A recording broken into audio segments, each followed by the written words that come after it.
Everyone, welcome to Diva Classes. This is Zivya Vadwani and today we'll be studying Pygmalion Act 2. Act 1 we have already done and this is for ISC Modern English. तो हम लोग Act 2 से शुरू करते हैं. तो first we'll have a brief review of Act 2. Then we'll start with the line by line explanation of the act. Okay, तो ये जो act है that takes place in Higgins laboratory. Higgins who is introduced as a note taker in Act 1, जो phonetics की study करता है and he meets flower girl और उसमें he is so much interested because of her accent. ठीक, तो this act takes place at Higgins laboratory at Wimpole Street. Higgins, the professor of phonetics, means he does the study of phonetics, sound, accent, is showing Colonel Pickering around, means वो दोनों साथ में ही हैं.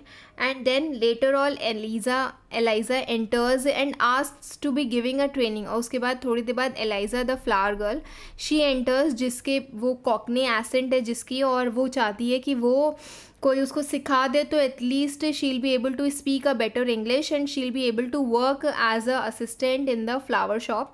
मतलब वो अपने लिए एक बेटर लाइफ चाहती है. That is not possible because she belongs to a working class and she has a very poor accent in English. वो उसको इंग्लिश आती है लेकिन उसके बोलने का तरीका गलत है. ओके, जिसे आप आम भाषा में प्रोनाउंसिएशन कह सकते हो. तो Eliza enters and asks to be giving a training. Not even pronunciation, the accent that is differentiated. Higher class lower class का जो बोलने का, सपोज हिंदी भी है तो बोलने का तरीका ही अलग होता है. That is known as accent, the way you are speaking something.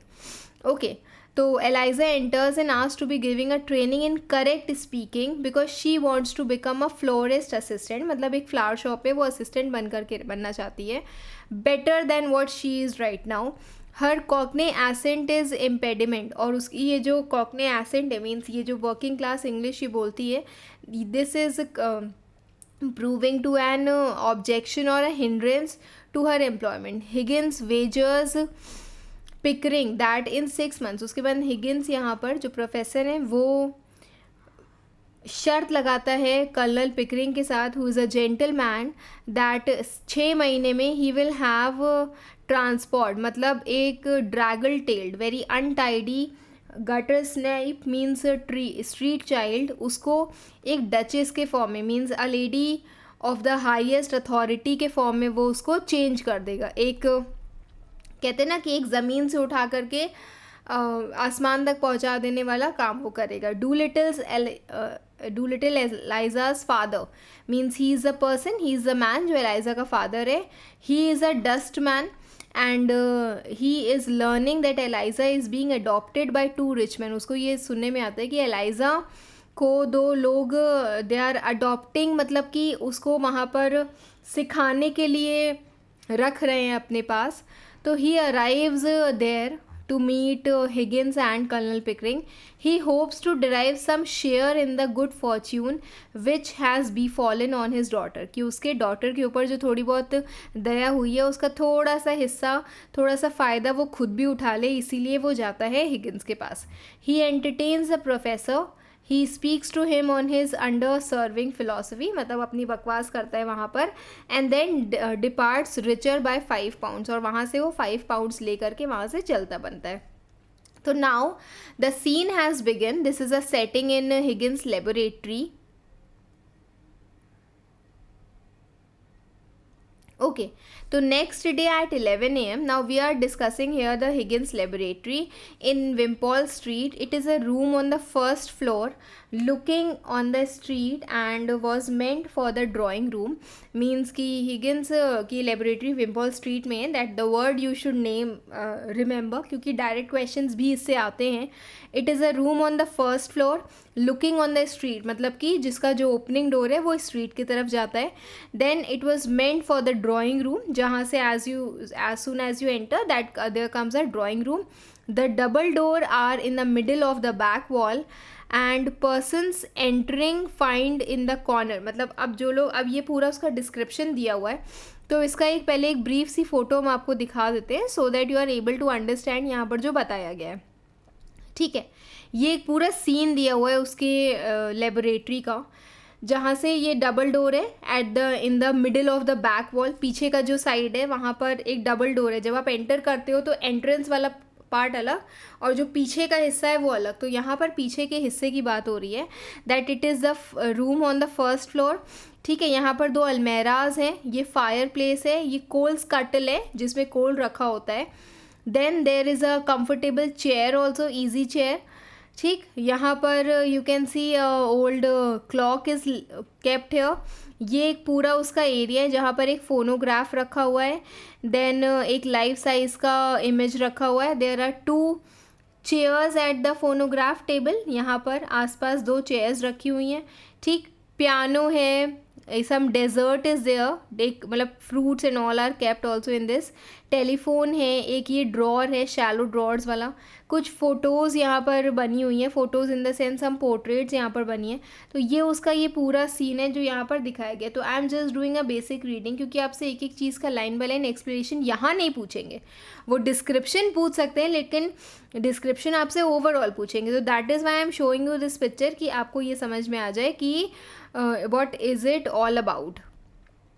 Okay, so now as soon as you see the doors, the double doors are in the middle of the back wall and the persons entering find in the corner to their right 2 tall file cabinets at the right angles to other. file cabinets मतलब कि वो 2 लंबे लंबे से ये file cabinets हैं जिसमें files रखी हुई हैं. These are 2 tall file cabinets. In this corner stands the a flat writing table जिसमें एक फोनोग्राफ दिया हुआ है, that is a sound machine, एक लारिंगोस्कोप दिया हुआ है and a row of tiny organ pipe. So this I will be showing you here. ये है laryngoscope, then this is the phonograph and this is the organ pipes. ठीक, then row of tiny organ pipes with bellows. A set of lamp is there with chimneys for singing flames with burners attached to the gas plug in the wall by the India rubber tube, means natural rubber. Several tuning forks of different sizes, a life size image of a human head showing in the section of the vocal organ, means वो क्या कर रहे हैं, वो vocal organs दिखा रहे हैं, वो जो life size head दिया हुआ है. And the box containing the supply of wax cylinders for the phonograph machine. ठीक, तो ये पूरा इसमें दिया हुआ है. इसका एक ये वाला हिस्सा लेते हैं हम जिसमें हेयर यू कैन सी कि लैम्प दिया हुआ है. लैम्प से लगा करके एक इंडियन रबर वाला, मींस नेचुरल रबर्स वाला एक प्लग दिया हुआ है यहाँ पर. These are the different tuning forks of. ठीक, this is a life size image of the human showing the vocal cords, जो यहाँ से लेकर के इसके में आप प्रिंट्स देख सकते हो बने होते हैं. Phonograph is there. एक फ्लैट सेक्शन एक ये भी दिया हुआ है इसका जहाँ पर यू कैन सी एक बॉक्स है that is having a supply of wax cylinders for the phonograph. तो ये कुछ चीज़ें हैं जो यहाँ पर बनी हुई हैं. Then further down the room on the same side there is a fireplace also, a comfortable leather easy chair at the side of the hearth. Hearth means वो जो fireplace है वो, and a coal scuttle. There is a clock on the mantelpiece and between the fireplace and phonograph is a stand for newspapers. Means ये आप ये जो पहले वाली फ़ोटो है इसमें you can see कि यहाँ पर चेयर इज़ देयर, उसके बाद एक कंफर्टेबल लेदर मतलब एक ये चेयर है, उसके बाद there is a box also जिसमें ये न्यूज़पेपर्स रखे हुए हैं. There is a mantel piece, this is a hearth. ठीक, उसके ऊपर एक clock is also kept. Then on it is also a telephone. एक वहाँ पर एक central other side of the central door के पास में there is a cabinet of shallow drawers, मतलब कि वो ड्रॉर्स जो बहुत ज़्यादा ईजिली बहुत गहरे नहीं होते हैं.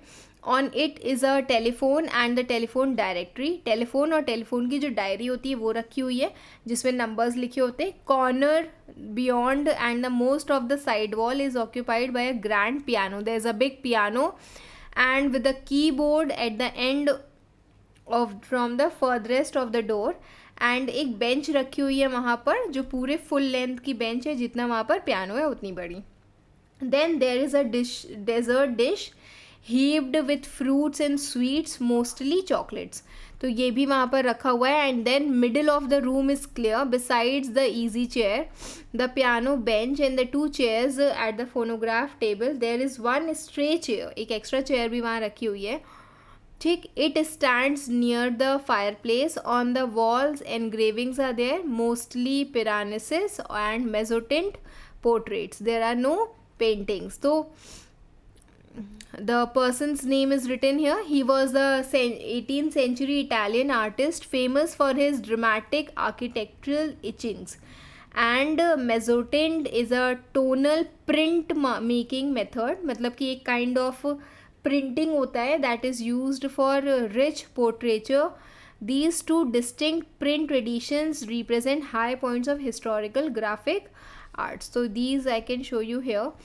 ये उसका बेलोज होते हैं जिसकी यहाँ पर टाइनी ऑर्गन्स के साथ की बात की गई थी. ये कुछ प्रिंट आप देख सकते हो यहाँ पर. ठीक. तो this is a sort of print that has been shown in the paintings जो वहाँ पर लगी हुई हैं. अब we'll talk about the photos जो इसमें आप देख सकते हो, ये वाली. ओके, देर आर 2 फोटोज़ ना. तो ये दीज आर द फ़ोटोज़. वैसे ये ऑपोजिट है. ये हाफ ऑफ द एरिया को जस्ट दिखाने के लिए आपको क्या ये चीज़ें उसमें रखी हुई हैं, इसलिए इसको रखा गया है. जो असल एरिया है वो यही वाला है. ये वाली जो फ़ोटो है जो आपको ऑपोजिट लग रही होगी जस्ट बिकॉज कि half of the scene was taken like this and this is the exact entrance कि वो ऐसे ही दिखता है. Okay, then next after this is Pickering is seated on the table and putting down some cards. He and the tuning fork which he has been using. Higgins is standing up near him closing 2-3 file drawers which are hanging out. अब यहाँ पर आप देख सकते हो कि इसका ये जो सीन है ये कैसे बना हुआ है. That colonel Pickering is here. Cards के साथ कुछ वो प्ले कर रहा है. ठीक. Tuning fork is there and यहाँ पर Higgins is there and he is doing like closing some. ये जो ड्रॉर्स हैं इसको वो क्लोज कर रहा है. तो इसका ये जो सीन है ये यहाँ से शुरू होता है. अब Higgins is standing up near him closing 2 or 3 file drawers which are hanging out. He appears. अब यहाँ पर उसका description दिया गया है that how he is looking in the morning light. He appears to be a very robust, vital, appetizing sort of man. मतलब कि बहुत ही कह सकते हो कि impressive, attractive, big, huge bodied man of 40s or thereabouts, dressed in a professional looking black frock coat, means a formal suit with a white linen collar and black collar and black silk tie. He is and how what is his like nature? So he is energetic, scientific type, heartily and even violently interested in everything that can be studied as a scientific subject. Sciences में he is very much interested. किसी भी चीज़ में अगर वो science जोड़ सकता है तो he is very much interested in to that. Careless about himself and what other people think of him or their feelings. He is in fact, but for his years and size, he is like देखो अब यहाँ पर compare किया गया उसको with a baby, acting and doing quickly without thinking of anyone else. ठीक. Though he is rather and very impetuous, means very acting quickly. जो babies को देखा है ना, एक बार यहाँ होते हैं एक बार यहाँ होते हैं. ठीक. तो वैसे he is also very quickly reacting person. He is taking notice eagerly and loudly, writing something और taking notice of everything very loudly. Then requiring almost as much watching to keep him out of unintended mischief. मतलब कि वो उतना इन चीज़ों में involve रहता है जितना he should not be involve in to any other mischief. तो वो जितनी भी एनर्जी उसकी वहाँ जा सकती थी वो सब वो यहाँ पर अपनी स्टडीज़ करने में लगा देता है. His manner varies from genial bullying means होता है कि फ्रेंडली सॉर्ट वे. जब आप बुली करते हो किसी को या परेशान करते हो, टीज़ करते हो बिना किसी एक्चुअल कह सकते हो कि इल फीलिंग के, तो ऐसा genial bullying means very friendly sort of आप किसी को चिढ़ाना. When he is in good humour, जब वो अच्छे मूड में होता है तो वो ऐसा बन सकता है. But he can also be stormy petulance, means he can also be described as a childish irritable outburst when things do not go his way. अगर चीज़ें उसकी तरीके से नहीं चलती हैं तो he can also be as fierce as a storm when anything goes wrong, but he is so entirely frank, he is very frank natured person, void of malice. मतलब कि यहाँ पर हम उसको as a person who is more involved into sciences बता सकते हैं, but not as a person जो किसी और को harm पहुँचाना चाहता है. He has no intention to cause harm, that he remains likable even in his least reasonable moments. वो अगर even if he is not reasonable या अपनी बुद्धि बिल्कुल भी नहीं लगा रहे, then also he will be considered as most likeable because of his nature that is not that lacks malice. मतलब कि वो बुराइयाँ उसके अंदर नहीं भरी कि दूसरे को हमें हार्म पहुँचाना है. ठीक. Then Higgins as he shuts the last drawer, well I think that's the whole show. अब यहाँ पर वो कह रहे हैं कि चलो हम लोग देखते हैं. Now this is the entire thing that we were talking about. तो यहाँ पर यही चीज़ों की मीनिंग्स दी हुई हैं.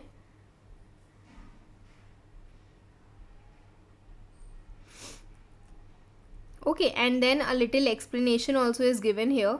जितना अभी हम लोग ने पढ़ा उन सब के बारे में. तो few things I have underline. यहाँ पर देखो हिगिंस को as very energetic single minded scientist बताया गया है, who is indifferent to social pleasantries or human emotions. मतलब कि he is not being taken as one who is involved into human emotions. He is rather involved into sciences than involved into people. Okay, then there is also a comparison between Higgins. मतलब ये उसकी critical commentary in the sense कि कुछ analytical चीज़ें जो आपको समझ में आनी चाहिए, that may also be asked. तो the comparison of Higgins to a impetuous baby highlights that the fundamental flaw that he treats living people as toys. ठीक है, for his academic curiosity, just because he is so much into academic curiosity and the sciences, he feels like people are more toys. The presence of chocolate and on the grand piano जो यहाँ पर desert dish रखी थी, that also showcases a childish contrast to his cold sterile recording instruments, setting up his split nature. Okay, then next is Pickering. Pickering says that it's really amazing. He's talking about phonetics and taking notes. I haven't taken half of it in कि वो कह रहे हैं कि जो ये सब चीज़ें तुम मुझे दिखा रहे हो, दैट कार्ड्स एंड ऑल, उसका half also I am not able to understand.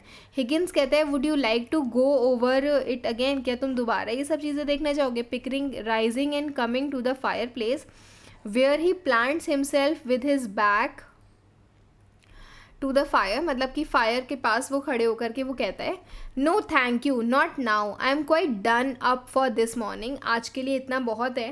Because Higgins was the father और द मास्टर ऑफ फोनेटिक्स. तो वहाँ पर पिकरिंग उसकी तारीफ़ कर रहा होता है कि जितना तुमने किया है या जितनी तुमने स्टडी की है उसकी हाफ भी मैंने नहीं की है. Higgins says that following him and standing beside him on his left, tired of listening to sounds. क्या तुम थक गए हो ये सारे साउंड्स को पढ़ करके या सुन करके. तो पिकरिंग कहता है yes it's a fearful strain. मतलब कि बहुत प्रेशर पड़ रहा है मेरे ऊपर. I rather fancied myself. Fancied यहाँ पर होता है कि he himself was very much proud of himself because I can pronounce 24 distinct vowel sounds. मतलब कि मैं इतने वॉवल साउंड जैसे कि हिंदी में होता है ना ए आ ई, वैसे ही वो कह रहे हैं कि मैं 24 वॉवल साउंड्स को प्रोनाउंस कर सकता था. But you have 130 vowel sounds and means जिसको obviously you have competed with me and you have already beaten me here. यहाँ पर तुमने मुझे इस रेस में हरा दिया. I can't hear a bit difference between most of them. और जब आप साउंड्स की बात करते हो तो कुछ ऐसे साउंड्स हैं जिसमें मैं डिफ्रेंशिएट कर भी नहीं पा रहा हूँ. तो हिगिंस ही चकलिंग मीन्स भिन्न सी मुस्कान दिए, लिटिल बिट ऑफ स्माइल दिए, and going over to the piano to eat the sweets. Oh that comes with practice. तो वो कह रहे हैं कि अरे ये सब चीज़ें प्रैक्टिस से आती हैं. You hear no difference at first but if you keep listening. वो कह रहे हैं कि धीरे स्टार्टिंग में तो तुमको डिफरेंस नहीं पता चलेगा, बट जैसे जैसे you will keep on listening to all these things and presently you find they are all as different as from A to B. मतलब वो कह रहे हैं कि वो उतने ही डिफरेंट है जैसे कि ए वर्ड बी वर्ड से डिफरेंस है. Then there is Mrs Pearce looks in, she is Higgins housekeeper, वो वहाँ पर आती है एंड हिगिन्स उनसे पूछता है व्हाट इज़ द मैटर. तो Mrs Pearce she is little hesitant, she says and also confused, she says that a young woman wants to see her. Now young woman is again Eliza Doolittle, she is a flower girl जिनसे हम Act 1 में मिल चुके हैं. ठीक, तो if you have not seen Act 1 please see the play list of Pygmalion, जिसमें आपको Act 1 character summary सब कुछ मिल जाएगा. Only then you will be able to understand the further portion of this.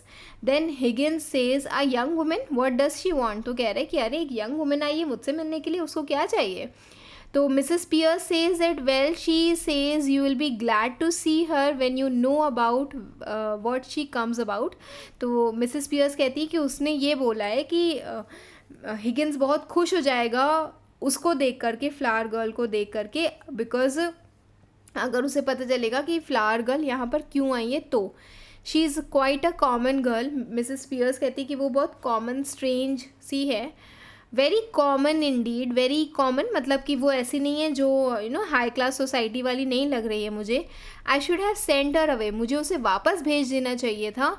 Only I thought perhaps you wanted her to talk to you in to your machines, क्योंकि मैं चाहती हूँ कि मतलब मिसेस पियर्स कहती है कि मैंने उसे वापस भेज देना चाहिए था, बट इट्स जस्ट कि आई थॉट कि she will come and she will talk to you and you may record her in your phonograph and all. इसलिए मुझे लगा कि शायद आपको उससे बात कर लेनी चाहिए. To study the eccentric regional dialect and accent that she is using, the strange उस एरिया का जो डायलेक्ट है, the language that she is speaking, the dialogue she is speaking, the way, the accent of her, इन सबको if you will record it तो it will be good for your own study. बस इसलिए I hope I have not done anything wrong. मुझे लगता है Mrs Pearce कहती कि अगर मुझसे गलती हुई तो मुझे माफ़ कर दो, मुझे ऐसा लगता है कि मैंने कुछ भी गलत नहीं किया है. But really you see such queer means strange people sometimes, you will excuse me I'm sure. और अगर तुम इस strange लड़की से मिलोगे तो मुझे ऐसा लगता है कि तुम मुझे excuse कर दोगे, because obviously you are the master of phonetics and you would love to meet such people जो ऐसे strange language बोलते हैं. even though it is English but still it is very strange. तो हिगिन्स कहता है oh that's all right Mrs Pearce, has she an interesting accent, तो क्या वो बहुत इंटरेस्टिंग और स्ट्रेंज एसेंट है उसका. क्या मिसेस पियर्स कहती है yes. Oh something really dreadful, बड़ी अजीब किस्म की उसकी लैंग्वेज है. I don't know how you can take an interest in it and still I wonder कि तुम कैसे उसकी भाषा समझ सकते हो. तो हिगिन्स कहता है पिकरिंग से let's have her, show her up. Mrs Pearce ठीक है चलो उसको बुला दो यहाँ पर, लेट मी जस्ट सी. जब यहाँ पर ये मिसेस पियर्स कहती कि मुझे लगा था कि मुझे उसे वापस भेज देना चाहिए था, तो यहाँ पर ही वो क्लास कन्फ्लिक्ट दिखा दिया जाता है between the rich and the poor. तो Mrs Pearce is drawing a line कि एक poor lady has come to meet the rich Higgins, but this lady Mrs Pearce has already drawn a line between the class. Okay, so he rushes across to his working table and picks out a cylinder to use on the phonograph so that he can record whatever she is speaking. अभी तक first वाले में तो उसने सिर्फ notes लिए थे. तो Mrs Pearce goes there and then ठीक है, these all things I will send you on telegram. आप इसको एक बार वहाँ से रीड कर सकते हो.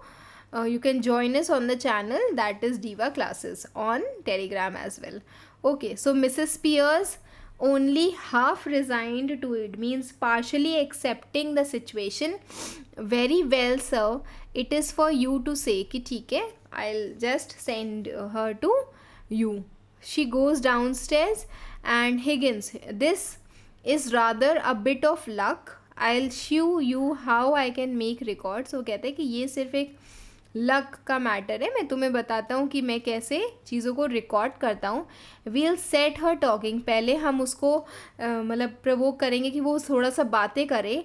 आई take it down first in Bell's visible speech, means first I'll take it in a special system of phonetic symbols that is invented by Alexander Melvin Bell, Henry Higgins' father's teacher. In the place background inspiration. तो कह रहे कि पहले मैं उसकी ये वाली जो स्पीचेज़ हैं, एक सिस्टम की वो कैसे प्रोनाउंसिएट करी है उसको मैं नोट डाउन करूँगा, and then broad Romic, that is another phonetic alphabet used to represent the sounds of speech. It records only important speech sound, that is phonemes, and not every tiny variation in the pronunciation. तो कह रहे कि इन दोनों ही senses में मैं उसको record करूँगा, because I have done a deeper study, तो obviously Higgins would be knowing more about it, and then we'll get her on the phonograph so that you can turn her on as often as you like with a written transcript before you. तो कह रहा है कि उसके बाद हम उसे phonograph पर रिकॉर्ड करेंगे सो दैट कि आप उसकी वो जो साउंड है उसको जब चाहे तब सुन सको विद द रिटन ट्रांसक्रिप्ट। जो कैप्शंस होते हैं आज के ज़माने में, तो वो जो रिटन ट्रांसक्रिप्ट उसमें शो किया जाएगा, वैसे ही आप उसको दोबारा से सुन सकते हो। तो Mrs Pearce, this is a young women sir, there enters a flower girl. ठीक है, फ्लावर गर्ल एंटर्स और वहाँ पर उसका डिस्क्रिप्शन दिया गया है। अब I show you another picture कि वो जब वहाँ पे एंटर होती है तो how is she looking. He is colonel Pickering, he is Higgins, ठीक, that silk shirt and all, collar आप देख सकते हो वहाँ पर। She is the flower girl and she is Mrs Pearce. यहाँ पर जब आप इसको देखते हो तो you can see 3 feathers are there, hat is there, थोड़ी सी डर्टी लुकिंग वो खुद। उसके बाद उसने एक फ्रॉक पहनी हुई है, स्कर्ट जैसी, एक बड़ा सा लंबा सा कोट पहना हुआ है। तो this is how she is looking like. ठीक है, now we'll study the description of her. The flower girl, she enters in state, means he enters there in whatever form she is. She has a hat with 3 ostrich feathers, that is orange, sky blue and red color. She has nearly a clean apron, उसने आज थोड़ा सा साफ सुथरा apron पहना है. She is having a shoddy coat, means a very poor quality of coat, that is tidied a little, थोड़ा सा साफ सुथरा वो भी लग रहा है. The pathetic state of her deplorable figure, means her the pathetic state of her morally bad figure with its innocent vanity, the pride of her appearance and her self important behavior, मतलब कि ऐसे लगना है जैसे she herself is very much proud of her. ठीक है, that touches Pickering. And that feels like Pickering feels like who has already straightened himself in the presence of Mrs. Pierce. So जो थोड़ा सा झुक करके बैठे थे अब वो थोड़ा सा स्ट्रेट होकर के बैठ गए ऑलरेडी. एंड दिस टचेज जो इसका प्राइड नेचर है ऑफ फ्लावर गर्ल, वो पिकरिंग को थोड़ा सा हिट करता है. But as compare to Higgins, the only distinction he makes between man and women, मतलब जो सिर्फ थोड़ा सा डिस्टिंक्शन है या डिफरेंस है that he makes between man and women, is neither bullying nor exclaiming the heavens. ना ही वो वुमेन को या मैन को वो बुली करता है, ना ही वो कंप्लेन करता है against some feather weight cross. Feather weight cross means a very small or insignificant burden that is exaggerated as a major problem. तो ना ही वो भगवान से किसी चीज़ की कंप्लेन करता है कि छोटी सी परेशानी को बहुत बड़ा बता देना. He just persuades women as a child who persuades its nurse when he wants to get anything out of it. तो यहाँ पर कहा गया है कि this Higgins is just persuading a women, जिससे उसको कुछ चाहिए, इन द सेंस कि एक छोटा बच्चा होता है, अगर उसको नर्स से कोई काम निकलवाना है तो वैसे ही just otherwise there is no difference between men and women. वो वुमेन से सिर्फ इतना ही डिफरेंस है, वो ना वो बुली करता है, ना वो गॉड से कोई भी प्रकार का कंप्लेन करता है, but he just persuades women अगर उसको कुछ चाहिए होता है उनसे, तो specially like a baby who is asking for anything from a nurse. तो so the author of this play humorously shows that Higgins is arrogant, impatient and self-centered. Beneath his rough exterior, he has a childlike dependence on women, because वहाँ पर he needs to study their accent. Instead of treating them romantically, he just approaches them much like a child, seeking help from a caring adult whenever he needs something. ठीक, this highlights both his emotional immaturity and his unconventional attitude towards the gender. He is not into all this women or all these things. He is just into his own profession and so much dedicated कि वो gender roles के बारे में उसको उससे कुछ लेना देना नहीं है उसे. Okay, so this is all for today. Now this from Higgins, we'll be continuing it tomorrow after the flower girl has arrived. That's it for today. Till then, keep preparing. Best wishes. Thank you.